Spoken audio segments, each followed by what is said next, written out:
नमस्कार दोस्तों, स्वागत है आप सभी का एग्रीकल्चर एक मौका के नए वीडियो में। दोस्तों आज की इस वीडियो में हम मिड टर्म एग्जाम में जो एनडीओटी 2021 में 2022 में जो एग्जाम हुआ 2022-23 में, उसमें फंडामेंटल ऑफ सॉइल साइंस जो कि 3 क्रेडिट का है, इसके बारे में डिस्कस करने वाले हैं कि क्या क्या क्वेश्चन ऑब्जेक्टिव क्वेश्चन में आए हैं और उसको हम कैसे सॉल्व कर सकते हैं। आप सभी को पता है कि प्रीवियस ईयर क्वेश्चन बहुत इंपॉर्टेंट है, कि प्रीवियस ईयर क्वेश्चन से ही आपके क्या होते हैं, ऑब्जेक्टिव फिर से दोबारा रिपीट किए जाते हैं। तो आप लोग ध्यान से देखिएगा और आपकी ऑब्जेक्टिव क्वेश्चन ही आपका जीपीए बनाते हैं, क्योंकि थ्योरी में सभी को लगभग नंबर सेम दिए जाते हैं। क्योंकि मेरा थ्योरी में 30 आउट ऑफ 20 थे, बट ऑब्जेक्टिव मैंने गलत कर दिए, जिसकी वजह से मैं मेरी क्लास में रैंक फर्स्ट नहीं आ पाई। ठीक है, तो आपको बताएंगे कि कौन कौन से ऑब्जेक्टिव आपसे पूछे गए हैं। तो चलिए करते हैं स्टार्ट।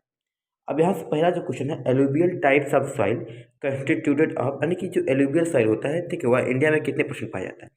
इसमें इन्होंने 46% लिखा है, जिनकी पेपर है, लेकिन इसका जो राइट आंसर होता है वो 42% होता है। तो आप लोग 42% करिएगा। ठीक है, टीचर ने आसपास की रेशियो होने की वजह से इसको सही कर दिया है, वरना ये सही रेशियो नहीं है। 42% इसका राइट आंसर है। ठीक है, दूसरा चीज़ क्या होता है, it the father of soil science, यानी कि सॉइल साइंस के फादर कौन है। तो आपको लिखना है सॉइल साइंस के फादर हैं बीबी डोकुचियो। ठीक है, Dokuchaev is the father of soil science. ठीक है, इस बात को आपको ध्यान देना है। ठीक है, डोकुचियो सॉइल साइंस के पिता है। ठीक है, और क्योंकि सॉइल साइंस का ऑब्जेक्टिव है तो क्वेश्चन पूछा ही जाना है। ठीक है, एग्रोनॉमी में पीटरो डेक्सची फादर ऑफ एग्रोनॉमी है, तो ये भी इंपॉर्टेंट है। ठीक है, अब यहाँ से आपको दिखाया था कि horizon A plus B plus C is of solid profile is known है, यानी कि A plus B plus C को क्या कहते हैं। तो आपको पता है कि आपने अगर पढ़ा होगा तो इसको कहते हैं रिगोलिथ। इन्होंने सोलम लिख दिया था, जो कि इनका गलत है। आपको क्या लिखना है, रिगोलिथ लिखना है, यानी कि ए प्लस बी प्लस सी क्या हो जाएगा, आपका रिगोलिथ हो जाएगा। ठीक है, चौथा जो क्वेश्चन है, bulk density of normal soil क्या होता है। तो 1.33, ठीक है, ग्राम प्रति क्यूबिक सेंटीमीटर। ठीक है, अगर आपसे कोई पार्टिकल डेंसिटी पूछे तो आपको बताना है 2.65। ठीक है, ये पार्टिकल डेंसिटी होता है और बल्क डेंसिटी 1.33 होता है। ठीक है, जो कि आपको ध्यान रखना है कि बल्क डेंसिटी जितना ही कम हो उतना ही बेटर है, और पार्टिकल डेंसिटी जितना ही ज़्यादा हो उतना ही बेटर है। ठीक है, इस बात को थोड़ा ध्यान रखिएगा और आगे चलिए चलते हैं। ठीक है, अब यहाँ से आगे चलते हैं। ठीक है, अगर जो देखा जाए, dominant spectral colours of soil profile is refers by hue. ठीक है, गाइस आपको बता दें कि आपको जो नोट्स सर ने लिखवाए हैं उसको जरूर पढ़िए, क्योंकि आपकी जो ऑब्जेक्टिव्स हैं कि उसी नोट से बनने हैं। ठीक है, ऑब्जेक्टिव नोट से बनते हैं और जो आपकी सुंदर जी की बुक है वहाँ से ऑब्जेक्टिव क्वेश्चन बनाते हैं। तो आप इन दोनों जगह को प्रेफर कीजिए और ऑब्जेक्टिव में अच्छे मार्क गेन करिए, ताकि आपकी जीपीए अच्छी बन सके। राइट, अब यहाँ से अगर बात करें छठा क्वेश्चन की, तो जो soil texture is relative proportion of sand silt and clay. ठीक है, ये तो डिफिनीशन है। सॉइल टेक्सचर की अगर डिफिनीशन याद है तो आप ठीक है इसको कर सकते हैं।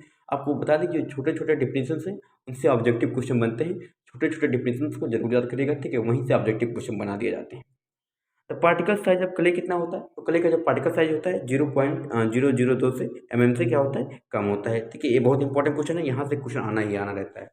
सैंड सिल्ट एंड क्ले की साइज आपसे हमेशा सॉइल साइंस में पूछी जाती है। लगभग हमेशा ही एक क्वेश्चन आना ही रहता है, क्योंकि उनको सिंपल क्वेश्चन पूछते होते हैं, क्योंकि फंडामेंटल ऑफ सॉइल साइंस है और वो यूजी की फर्स्ट ईयर के बच्चे होते हैं, तो उनसे सिंपल क्वेश्चन पूछे जाते हैं। ठीक है, अब यहाँ से आपको अगला क्वेश्चन आपका है। ठीक है, अगला क्वेश्चन आपका क्या है, चलिए दिखाते हैं। ठीक है, अगला क्वेश्चन आपका है। ठीक है, is the specific heat of organic matter, यानी कि ऑर्गेनिक मैटर का स्पेसिफिक हीट कितना होता है। ये लगभग सभी का गलत था। ठीक है, तो आपको इसमें लिखना है 0.22, ठीक है, 0.5 ये होता है डिग्री सेल्सियस स्पेसिफिक हीट होता है आपकी इसका ऑर्गेनिक मैटर का। ठीक है, ये राइट आंसर था और पूरे क्लास में लगभग सभी का ये आंसर गलत था, केवल एक बच्चे को छोड़ के। ठीक है, तो आप अगर इसको लिखते हैं तो आपको इसका राइट आंसर होगा। ठीक है, चलिए रुको ये अगर जो अब अगला क्वेश्चन की तरफ ले चलते हैं। ठीक है, अब यहाँ से अगर आपसे कोई पूछे gravitational water moves under the influence of, तो आपको पता है जो ग्रेविटेशनल वाटर होता है तो वह ग्रेविटी के अंतर्गत क्या करता है,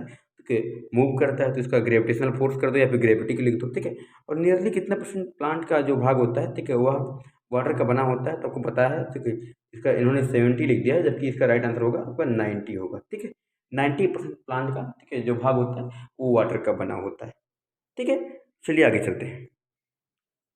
अब टीचर आपको ट्रू फॉल्स प्रीफर कर सकते हैं, क्योंकि ट्रू फॉल्स जो होता है ना, उससे क्या होता है कि बच्चे का 50% चांस होता है कि वह पास हो जाए। ठीक है, अगर उसने नहीं पढ़ा है तभी चांस होता है 50% कि वह पास हो जाएगा। इसलिए टीचर्स ट्रू फॉल्स को ज़्यादा प्रीफर करते हैं, तो आपको ट्रू फॉल्स हमेशा दिया जाता है, तो ट्रू फॉल्स पे ज़्यादा ध्यान दीजिएगा, ठीक है।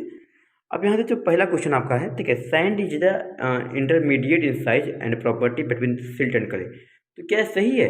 नहीं यार, क्योंकि जो इंटरमीडिएट साइज होती है उसको अपन क्या बोलते हैं? सिल्ट बोलते हैं, तो इसका जो आंसर होगा वो फॉल्स होगा, ध्यान दीजिएगा, फॉल्स है, ठीक है। दूसरा क्वेश्चन आपका है alluvial soil is found in Brahmaputra valley, तो आपको पता है कि जो नदियों के किनारे से मृदाएं आती हैं उनको क्या बोलते हैं? अपन एलुवियल सॉइल बोलते हैं, तो ब्रह्मपुत्र एक नदी है, तो इस प्रकार से हम कह सकते हैं कि एल ए वाला आपका जो आंसर है वो क्या होगा?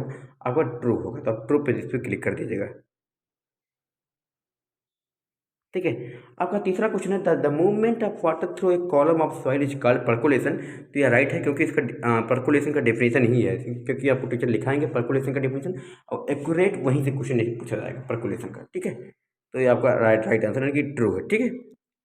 अब रेड वाले चिन्ह पे मत जाइएगा क्योंकि वो उन्होंने सही का, ठीक है, निशान इसको लगाया है टीचर्स ने, ठीक है। अब आपसे कोई पूछे, ठीक है, अगर आपसे कोई पूछे, ठीक है, pedology is the study of soil from the stand point of higher plant, तो यह फॉल्स है क्योंकि ये जो डिफिनीशन है वह एडेफोलॉजी की डिफिनीशन है, ठीक है। एडेफोलॉजी का डिफिनीशन यही है कि the edaphology is the study of soil from the stand point of higher plant, तो अब एडेफोलॉजी और पेडोलॉजी को ध्यान से पढ़िएगा क्योंकि ये एडेफोलॉजी और पेडोलॉजी क्या है? इंपॉर्टेंट है। अब पहले पांचवा जो आपका क्वेश्चन है, ठीक है, sedimentary rocks are found from transportation and, ठीक है, सीमेंटेशन ऑफ प्राइमरी रॉक्स, तो यह सही है, ठीक है, ठीक है। जो सेडिमेंट्री रॉक्स होते हैं, ठीक है, ट्रांसपोर्टेशन एंड सीमेंटेशन से बनते हैं, ठीक है। Water is a covalent molecule, ठीक है, ये तो आपने 8वीं 9वीं में पढ़ा होगा, सहसंयोजी मॉलिक्यूल होता है, ठीक है, उसका फार्मूला H2O होता है, तो ये इसका क्या है? सही आंसर है।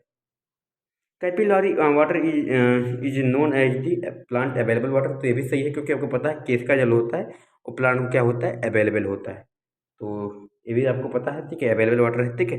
अब यहाँ से पता है, अब ये जो फल्विक एसिड वाला है, ठीक है, fulvic acid is the lowest molecule weight light in colour and soluble both in alkali and acid, तो इसकी ये जो आंसर है इसका राइट रहेगा, ठीक है, ट्रू रहेगा।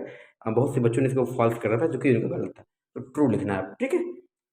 अब यहाँ से आता है, ठीक है, नवा question, the ratio of carbon to nitrogen in the cultivated arable soils commonly ranges from 8:1 to 15:1, तो यह आपका ट्रू है, ठीक है। और आपका जो 10वां क्वेश्चन लास्ट वाला क्वेश्चन है आपका वो है, ठीक है, इन प्लेट लाइक स्ट्रक्चर, कि प्लेट स्ट्रक्चर टाइप में the vertical axis is more developed than horizontal, तो ये आपका क्या कहता है? ये गलत है क्योंकि आपको जो पता है कि जो आपको पता है कि जो प्लेट लाइक स्ट्रक्चर होता है ऐसे होता है इसका स्ट्रक्चर, ये है प्लेट लाइक स्ट्रक्चर, तो कौन सा डेवलप है? आपको हॉरिजॉन्टल एरिया डेवलप दिख रहा है कि नहीं डेवलप दिख रहा है? इसका मतलब क्या है? जो हॉरिजॉन्टल एरिया है डेवलप होता है, इसलिए इन्होंने कहा है कि वर्टिकल एरिया डेवलप ज़्यादा होता है, तो इसलिए मतलब क्या इन्होंने क्या है, इन्होंने क्या कहा है? इन्होंने गलत कहा है क्योंकि हॉरिजॉन्टल एरिया इसका डेवलप है, ठीक है। तो ऑब्जेक्टिव क्वेश्चन मुझे लगता है आपको 20 समझ में आए होंगे और मैं आई होप अगले साल भी, ठीक है, आपको इसमें से क्वेश्चंस देखने को मिल सकते हैं। अगर आप बांदा यूनिवर्सिटी के हो तो आपको अभी मिड टर्म में, ठीक है, क्वेश्चन हेल्पफुल हो सकते हैं। आपसे मिलेंगे एक न्यू वीडियो में एक न्यू जोश के साथ, तब तक के लिए बाय बाय।